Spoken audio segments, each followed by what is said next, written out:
Welcome everyone to CSWD's last episode of our winter webinar series, The Dirt on Composting, Insider's Look at the Organics Recycling Facility. I am Rhonda Mace, Recycle Rhonda, whatever you want to call me. I do all of the school outreach for Chittenden Solid Waste District, whether that's 2-year-olds or 92-year-old grad students. I help schools, students, and staff figure out what they can do or hopefully find fantastical things to do with all the stuff that they no longer want or need. And tonight, we are joined, luckily, by one of the compost queens, Allison Smith, and she's going to take it away from here. Well, actually, let's go to the next slide, maybe.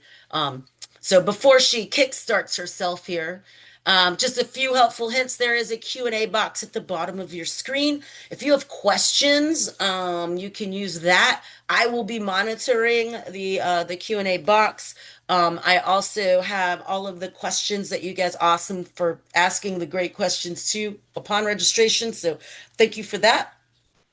So we will, I will be referring to those questions as well. If we don't get to them, please do. We're going to spend about 30 minutes taking a look here and then leave the last 10 or 15 minutes open for Q&A. I apologize if I am sneezing and snuffling, but I am fighting a cold right now, so bear with me. But hey, Allison, take it away so they don't have to listen to me talk anymore. Yeah, and I am nice and healthy, so hopefully it's good for everyone. All right, so I'm going to just kick it back here just so I can introduce myself. So like Rhonda said, I work here at the Organics Recycling Facility in Williston, Vermont, which is home of Green Mountain Compost. We are a part of Chittenden Solid Waste District, so we are managing all of the organics that are produced within Chittenden County. Let's see. So I am going to start off pretty dense. This is not indicative of the entire slideshow. Do not worry. But just to define compost at the very top, so we're all on the same page, I'm going to read this out. This is the official definition of what compost is that is from the U.S. Composting Council. The U.S. Composting Council oversees a lot of composters, obviously, in the United States. I really picture them as like a bunch of wizards sitting on toadstools. I don't think that that's accurate, but we're going to go with that. So the wizards on toadstools have said that compost is the product manufactured through the controlled aerobic biological decomposition of biodegradable materials.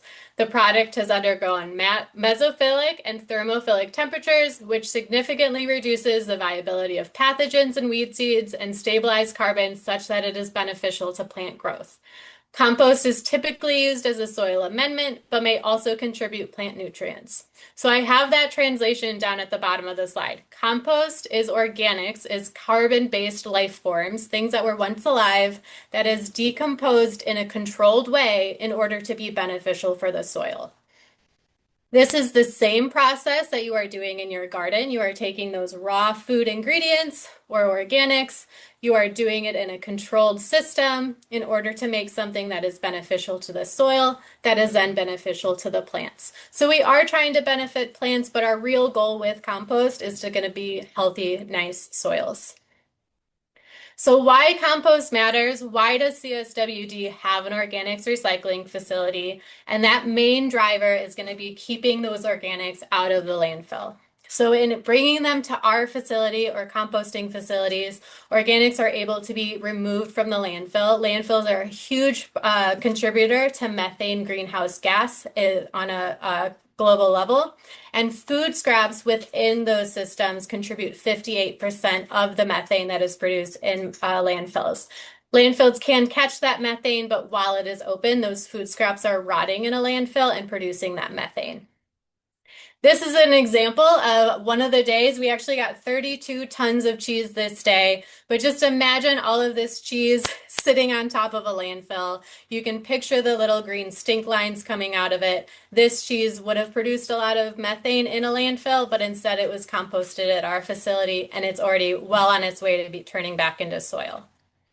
Hey, Allison, Another I reason, have I go have a for it. fun little fact, sorry, Yeah. that I learned that by composting our food scraps, We say for every pound of food scraps we compost, we actually prevent a half a pound of climate pollution from going up into the sky. So I feel like Yeah. that's a pretty good analogy. Sorry to interrupt. No, I mean, again, picture those huge blocks of cheese, just the fraction of that that would turn into greenhouse gas, which is not happening at a compost facility, which is ACEs. So the second reason compost matters is we are building those healthy soils. Our friends at Black Earth Compost, which is a different composter here in Vermont, made this beautiful graphic. I won't go through all of it, but there are multiple levels of soil benefit that you're getting by applying compost to your soil. And compost is a natural system that is taking place by microbes and bacteria, these little single-celled microscopic organisms. And what they're doing is they're actually doing the work of composting. And when these little critters, you can see one just zooming around here. This is at 1x speed. This is under a microscope in a single drop of water. I was able to get this speedy little guy. And you can see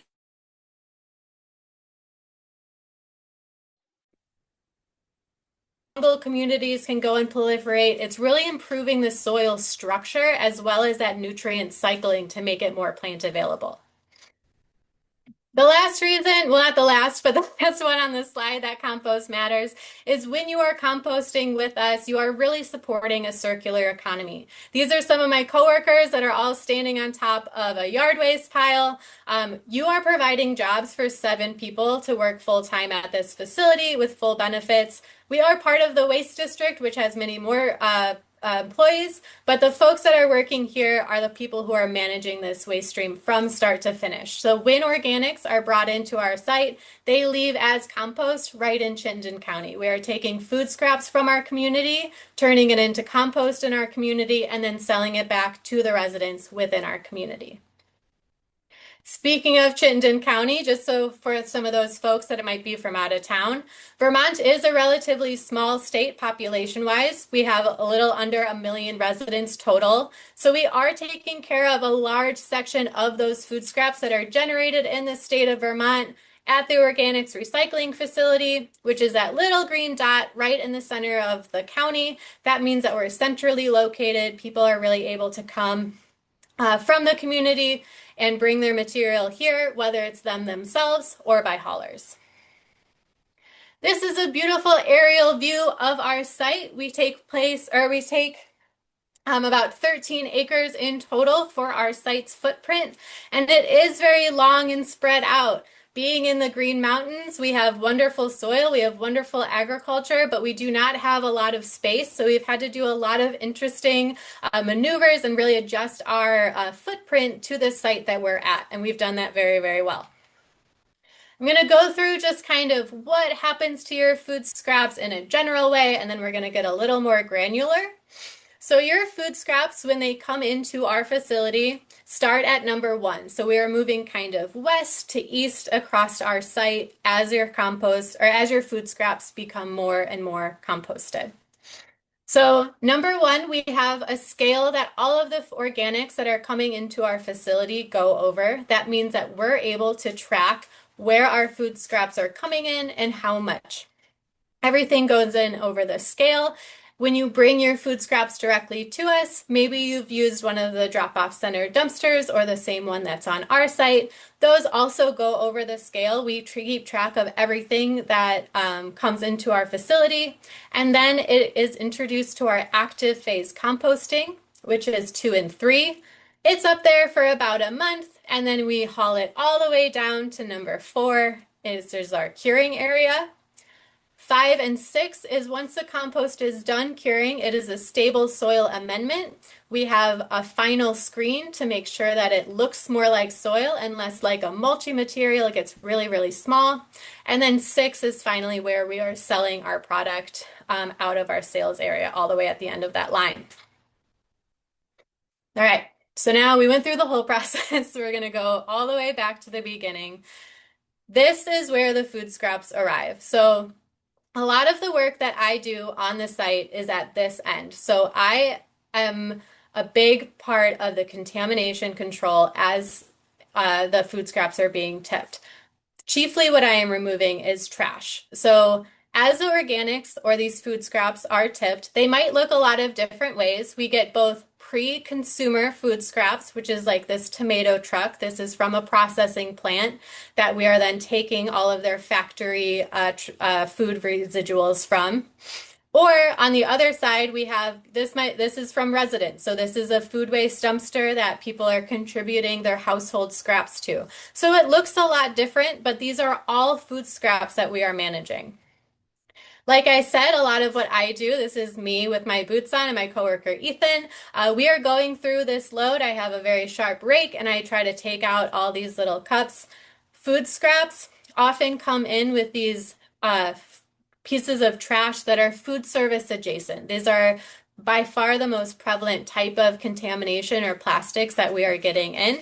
And it's really unfortunate because they are so small, and most of this is really high quality, but that's even more important to get that out of the food stream as quickly as it arrives to our facility so that we can try to remove it before it's broken down any further. So we don't want those food service adjacent trash. So what do we take? We are lucky enough to be able to accept any sort of food scraps, whether it be meat, cheese, or dairy. We are also able to take certified compostable liner bags, as well as paper bags, newspaper, things that you might line your compost bin with, as well as those soiled paper towels and napkins, as long as there are no chemicals on them. The way I like to think about it is it's compost and the things that you might interact with your compost on its way to get to our facility. So it is really important that I really want to emphasize this as someone who is muck deep or boot deep in the muck a lot of the times. We do not take any compostable packaging other than those liner bags. So compostable packaging is usually certified by a third-party composter. It would break down in our stream, but the problem is everything that's in this black trash flag over here. So it's all of the things that look like they could be compostable, but they're not, and they end up being ride-alongs or lookalikes for those compostable plastics. Years ago, we used to take compostables. This was a hard decision as a waste district to change this acceptance to only do liner bags, but the compostable products, they really just increase the amount of trash coming in to our facility. This is the other kind of arm of the organics that we have coming in. So yard waste is a waste stream that is produced, by residents, by landscapers, by arborists, and we do not want that going to the landfill because that is a carbon-based life form. We want to be completing the carbon cycle with that and using it in our compost process. And composting uses a ton of this carbon, a ton of this brown yard waste material to balance out its recipe with those food scraps.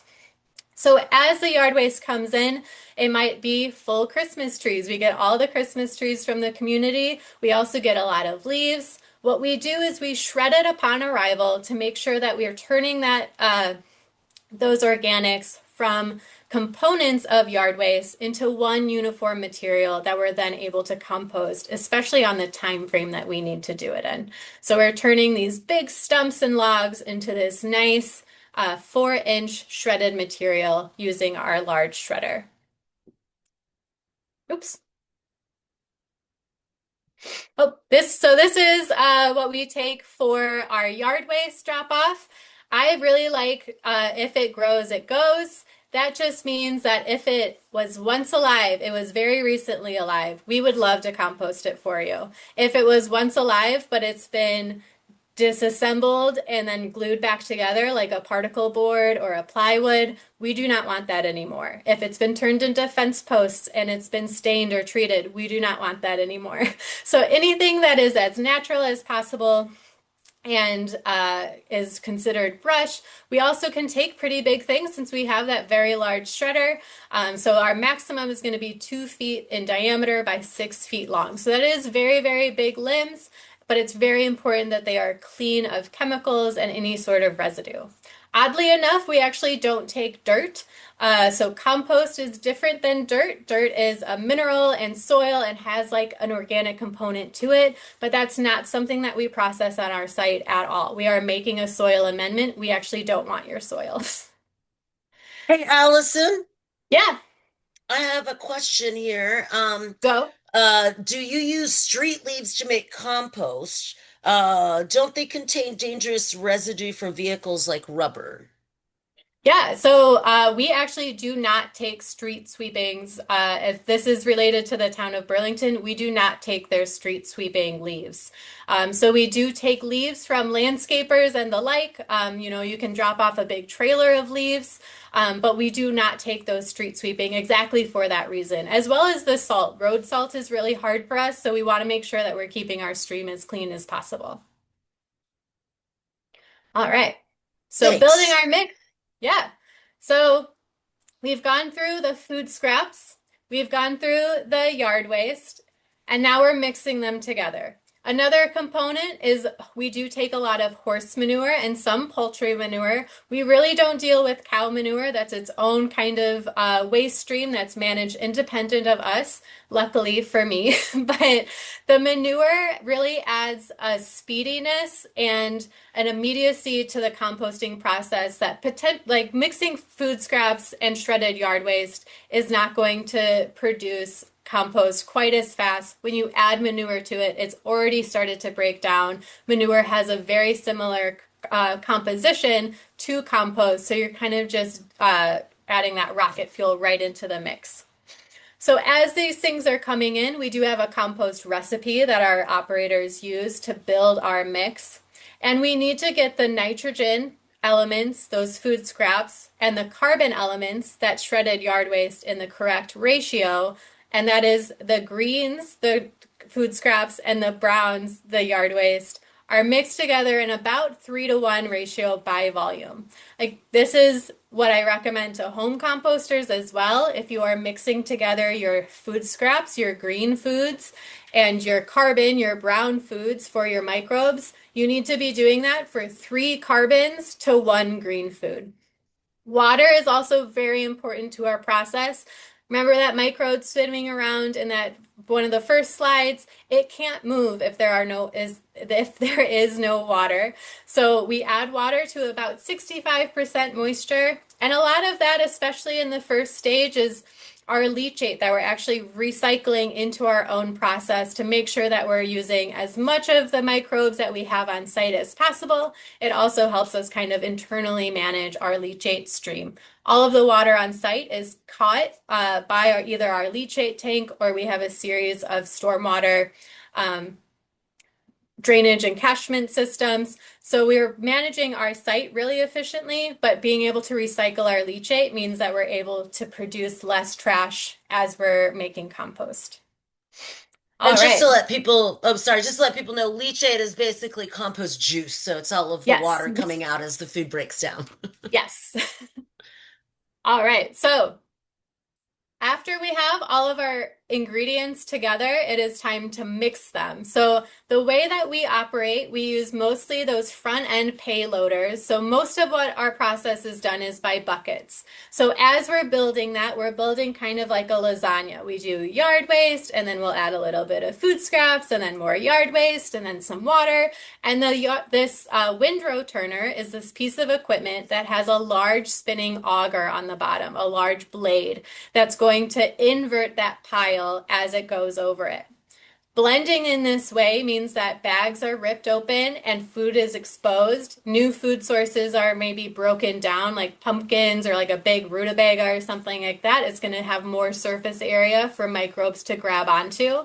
And this is actually, this is my coworker Norm in the windrow turner, and we go over this 4 times. So he'll go back and forth twice for 4 full passes, and then it's ready to start its active composting phase. So this is all just getting our ingredients together, mixing it together. Now we are ready to start composting.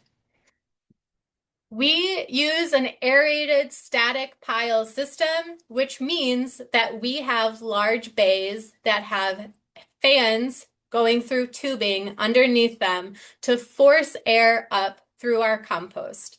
Doing so allows the microbes to grow at an exponential level, and it's not dissimilar from blowing on the embers of a fire. You really want to be making this kind of system that's going to repeat and recycle and really grow these microbes as fast as we can because we want to be composting on a way that matches the food waste that is coming into our facility. We're kind of always chasing our tail, so we want to be composting as efficiently as possible, especially in these initial weeks.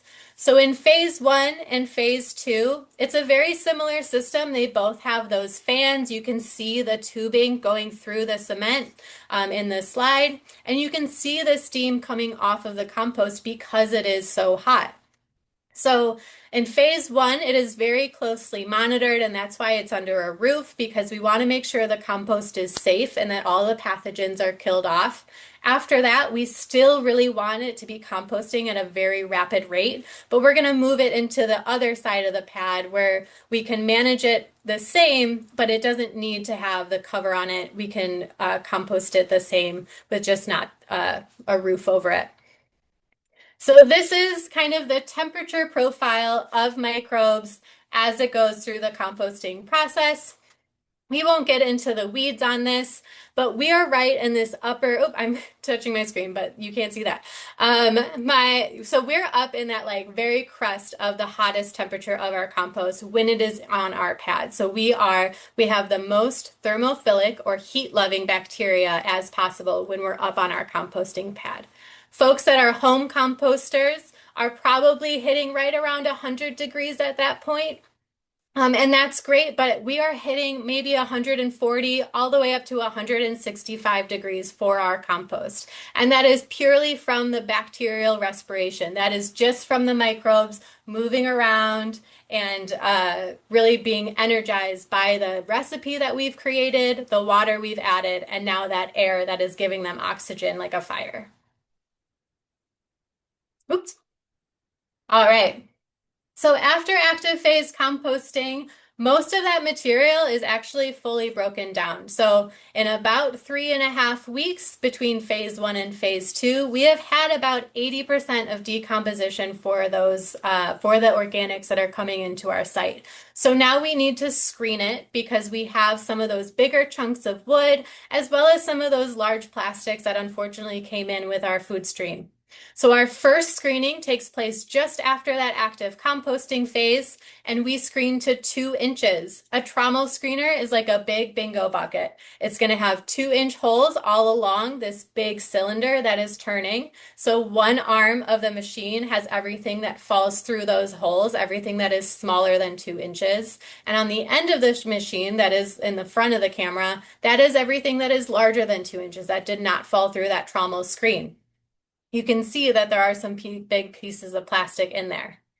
We do have a wind sifter on our trommel screen. So as that material is agitated, as it is going down that conveyor belt, it is being airborne very minimally by the conveyor belt, and then this vacuum is able to actually suck out any of that lightest fraction of material. So any of those film plastics that are able to be agitated up are able to be removed from our process very shortly after composting.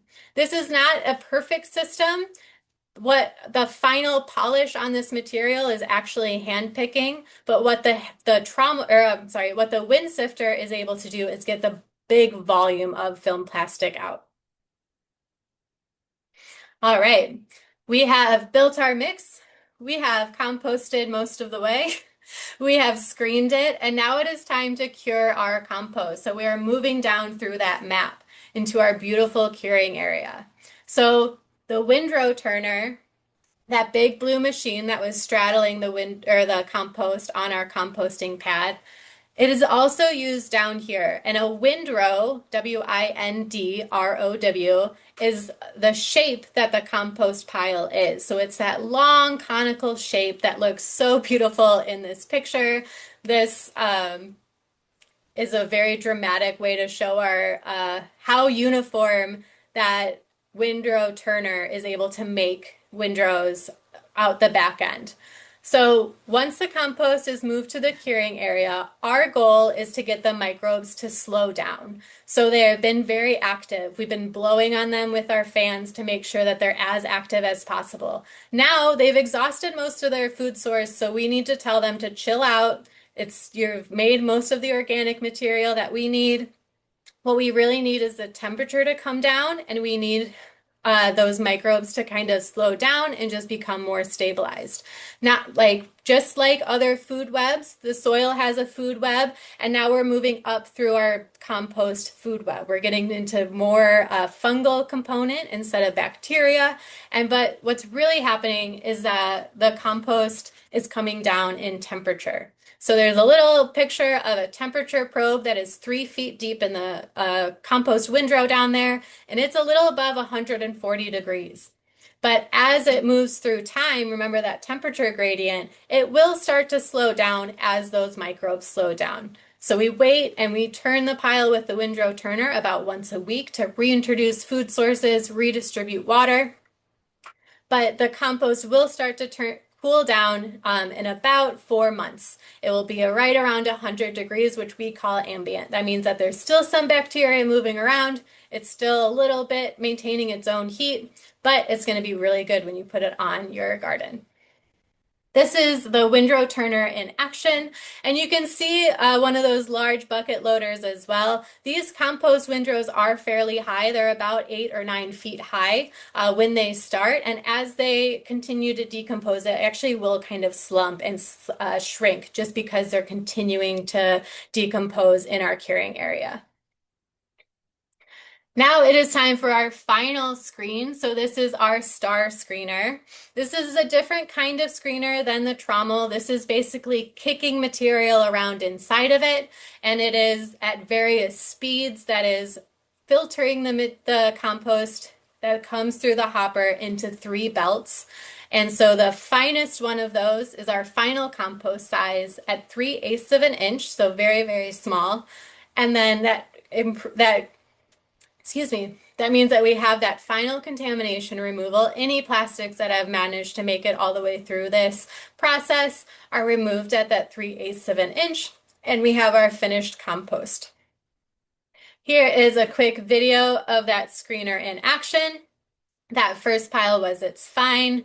This is its larger chunky monkeys, as Rhonda likes to say, and that last belt is its middle size, which we use as chips. We actually will recycle that back into our composting system.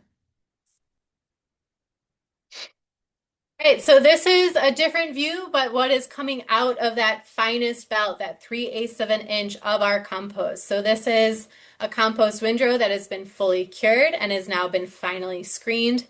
And throughout this entire process, especially when the compost is at those final stages, we do use third-party labs to test our compost, and we do in-house growth trials. And what both of those do is they ensure that we're not passing along anything harmful in our compost that is unseen to us, like herbicides, pesticides, or heavy metals.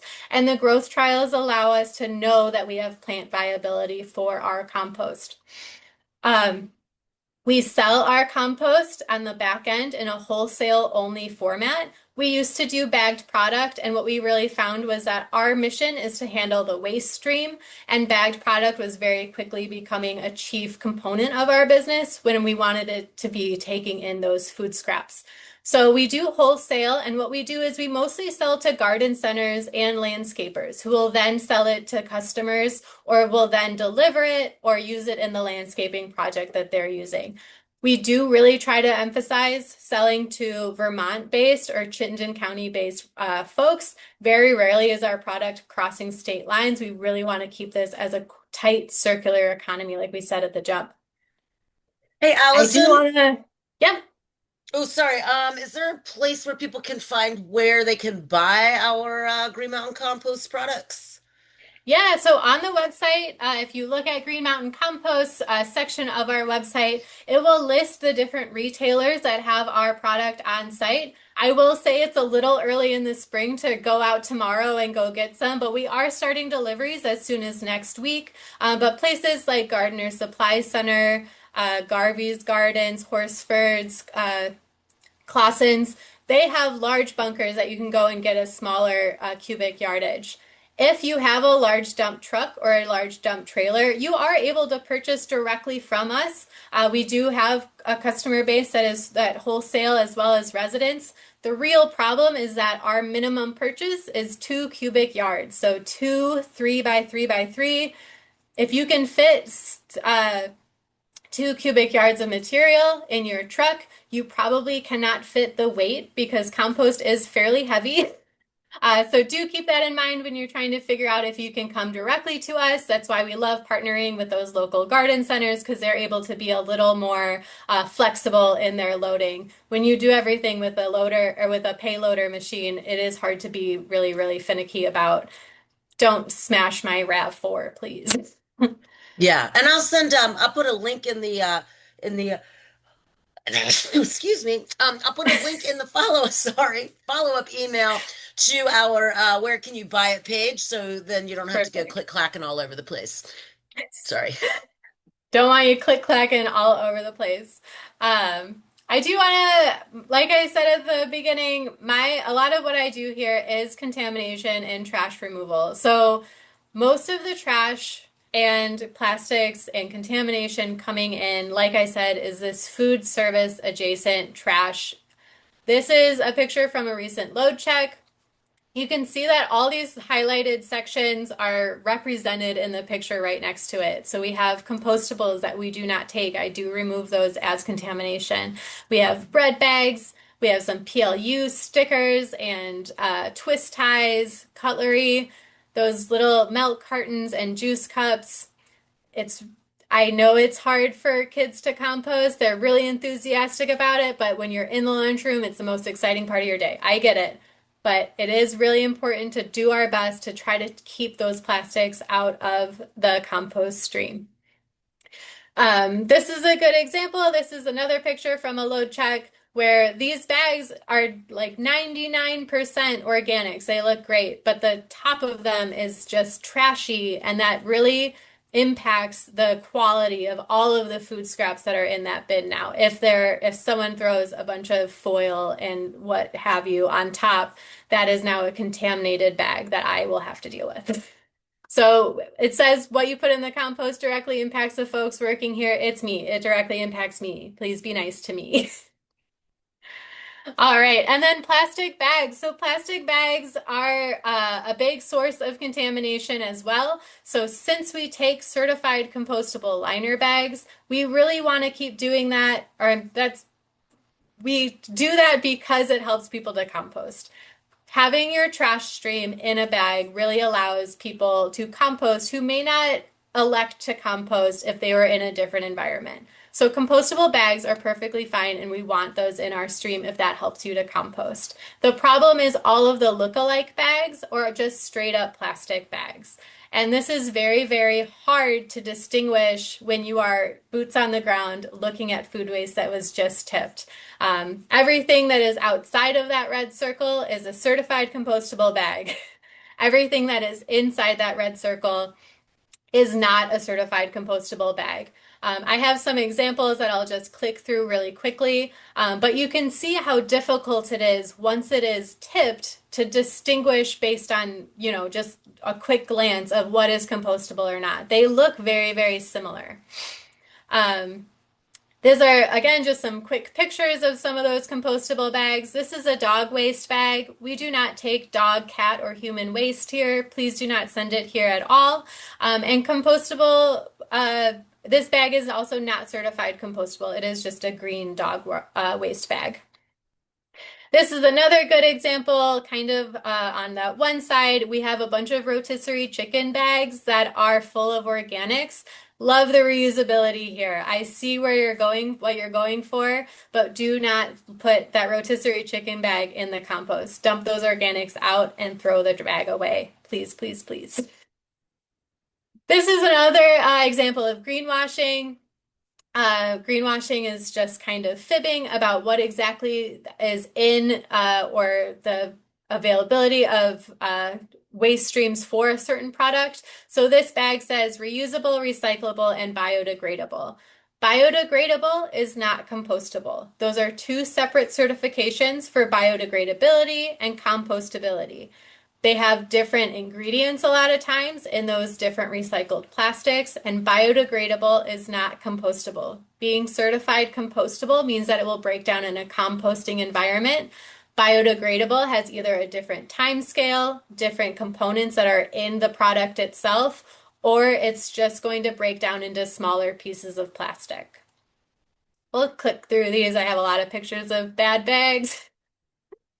All right. And then your role. So, your role, how you can help me out is keep your food scraps clean. Really, when in doubt, throw it out. If you're not sure if something can be compostable or not, please do your research and follow signage. But when in doubt, that is probably the landfill is going to be your best destination for whatever you're handling.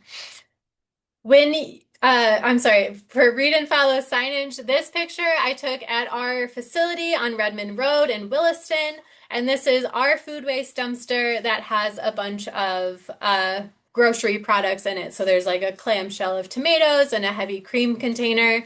And this just breaks my heart because the composting facility is on the way to nowhere. You have to be going directly here or to our drop-off center in Williston. So that means that someone looked up where we're located, looked up our hours, came to our site, ignored our signs, and then put a bunch of plastic in our food waste dumpster. So they were so close to doing the right thing, but they just didn't want to dump out that carton of milk. This is beautiful food scraps. So I look at this and I really, really love it. This is everything is organic. Everything will break down and turn into beautiful, beautiful compost. I have been using this picture in a couple different presentations because there's a good scattering of ham and some avocado pits and a good color and vibrancy. And I realized very late in the game that there's actually a little butter container and a little packet of cranberries just hanging out in the corner here. So even in my quest to get perfectly clean food scraps to show you guys, there's still a tiny bit of contamination. So it is a big push to make sure that all of the organics are really as clean as possible, but I really, really appreciate every effort that you can put forth to make that so. And that's what I have for you guys today. This is me on top of our shredded yard waste pile. If you're ever at the composting facility, please say hi. I'm usually in the booth just across from the yard waste, and I would love to answer your questions there, but I'll answer questions here too. Fabulous. So if you want to Yeah, stop sharing, that would be sure. awesome. So we can just put our big face. There are actually no questions open. Nobody's put any questions in the Q&A Okay, at this great. point. So I always take that as a good sign. You just covered it all. There's no Yeah. questions left. Um, so just a few, there was a couple of questions there that came in with registration. How much labor is spent tackling contamination if you were to like, put a number on it? Yeah, so I don't know if I could assign a number on it because it really depends on the food scraps that are coming in on a day-to-day basis. But I started at CSWD about 2.5 years ago, and my entire role is based on curbing the contamination coming into the site. So I do a lot more than just contamination at our facility, but it did require a 40-hour a week role to try to tackle contamination because it is a mini armed monster. I mean, I partner with Rhonda at Outreach. I partner with other folks at CSWD to do businesses or like load checks. It is this kind of hydra that everyone is trying to break down at Compost. Yeah, yeah. And as much as Allison does spend most of her time picking through the trash, I do want to say that the manager of our compost facility, Jan Goosen, has a very clever way of team building exercises that gets all of CSWD out and picking through all of those like right after phase 2 is done, all of those big chunky monkeys, and we pick through trash. It is a great team building exercise, but I do have to say he was very clever to word it that way. So we Oh usually yeah. do that like four-ish times a year to do that. Yeah. We roped a lot of people Um, into picking trash that, yeah, and yeah, team yeah. build. I also heard you had pizza last time, which I did not go that day, so I was We like a did. little disappointed. Um, Does no waste compost contribute to Green Mountain Compost? Yes, so we do see no waste trucks several times a day. They have a fleet of Sprinter vans. And what no waste does is they have a business model that was really able to spring up because of Vermont's mandatory organics recycling law. So I didn't want to get into the weeds, but in Vermont, you are required to separate your organics from the waste stream, and that allows Hmm. businesses like No Waste to kind of fill in that gap between people who haul your trash and recycling and the people who want to get their organics to a facility like us. So there's lots of different haulers that bring their organics to us. We do not do a lot of hauling ourselves, and No Waste is one of those for sure.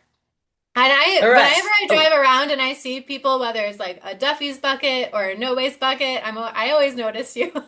Yeah. Yeah, exactly. Me too. How does the cold winter weather affect the composting process? Yeah, so we are operating kind of full bore all year long, even in the Vermont winters. So winters, we're not doing soil sales because no one's buying it and we can't dig into the piles, but the compost is still happening at the same speed. It really becomes a trickier puzzle to make sure that that's happening because the machines don't like the cold. The compost is fine. The compost has that internal temperature at about 140 degrees. So we could have an 8-inch snow event, and the compost will probably be clear by the next day. If it's sunny outside, maybe a little faster. It's the screener and the loaders and the everything else does not like the cold weather. Yeah. All right. How often are the food scraps picked up? The Burlington location on Saturday is always quite full. Laura, are you talking about the drop-off center at the Burlington drop-off center on Pine Street? Like the dumpster is full? I don't know what their schedule is. That's our maintenance crew, so I don't really know what their pickup schedule is. I know that they have been down two people, so they've been working with three people for I want to say close to 6 months. Now they're fully staffed, so that might change. Not making excuses, just reality, but I wasn't sure if that's what you meant. Oh, yeah. So I'm not sure. I don't know, Allison, do you know their pickup schedule at the drop-off centers? Yeah, so like Brenda said, it has depended a little bit on staffing, especially through this winter. But ideally, those are picked up 3 times a week. So, as especially in the summer, we don't want customers to be experiencing that really gross food waste smell. Once it arrives to our facility, we mix it with the carbon, with the horse manure. It actually smells brown really, really quickly, but we know that those food waste dumpsters need to get turned over really frequently. I'm glad that Burlington is composting so much, but I'm sorry that it's usually full. Yeah, we'll use that information too to we'll pass that on. So these are always great to have the community input. All right, another question. What are your thoughts on all of the innovations in compostable packaging made of seaweed, for example? Even though CSWD would accept these items, is the type of packaging still a good thing? Yeah, so everything that I said about compostable packaging is kind of removed from the science behind compostable packaging. That is a very viable science, and BPI or other third-party certifiers are certifying things to be compostable and to fully break down in the stream.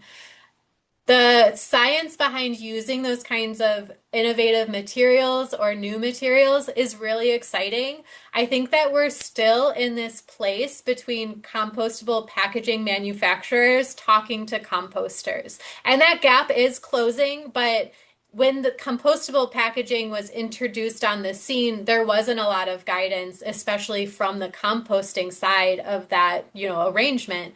Now that is much closer together. So I hope that that will continue to improve and will continue to, match that compostable waste stream with what composters want. But that's when we made that decision, it was back in 2022 to get rid of compostable packaging, and that gap was very, very big. So that's why we were seeing so much trash come in with that stream. So yeah, I'm all for Yeah. innovation. I hope that that's the future. But right now, it's that gap just seems too big for us. Yeah, and I would add too, like depending on what that compostable products or like packaging is made out of, corn resource intense. So looking at the how is it made as far as like where it comes from and then where does it go is a good thing. So I want to be respectful of time.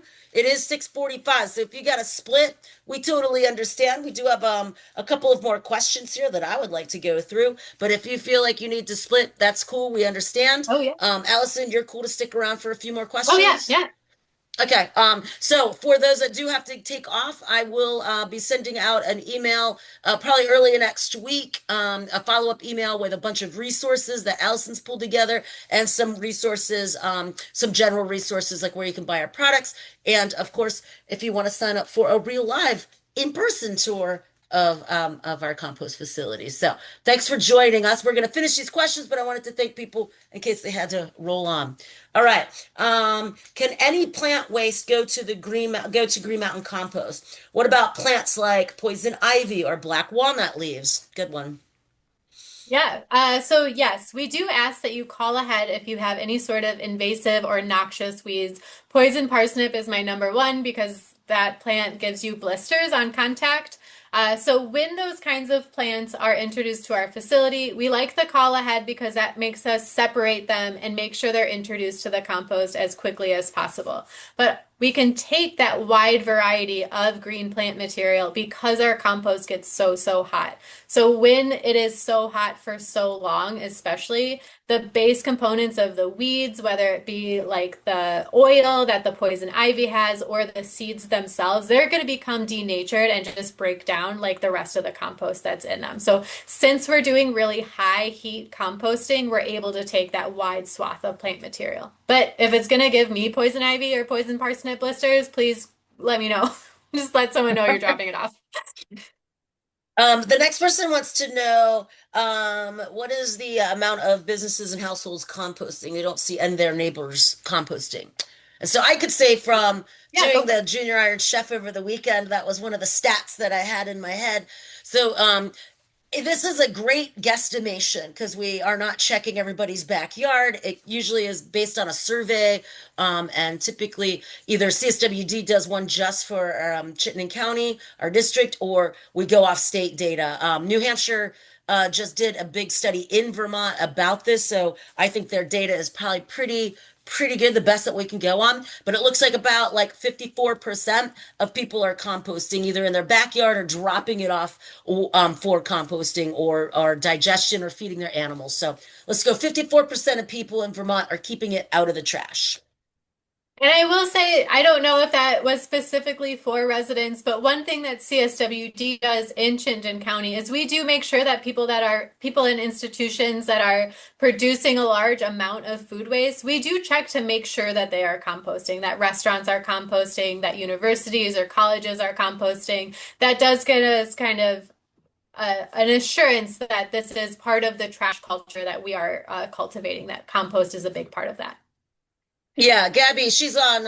She's on the webinar tonight, but Oh, Gabby great. does all of the business stuff. So yeah, so we got business and cats on tonight. She does all of like the communities, so apartment buildings, and then it would be me with Okay. schools because there was a question about schools. So we do our best out there. There's three of us for 160 some thousand people, but we do our best, and we're hoping after tonight you guys will be some of our helpers as well. Yeah. All right. How about are you getting food scraps from restaurants? And if so, do they hire a hauler to bring in the food scraps to you? Where does restaurant food scraps end up?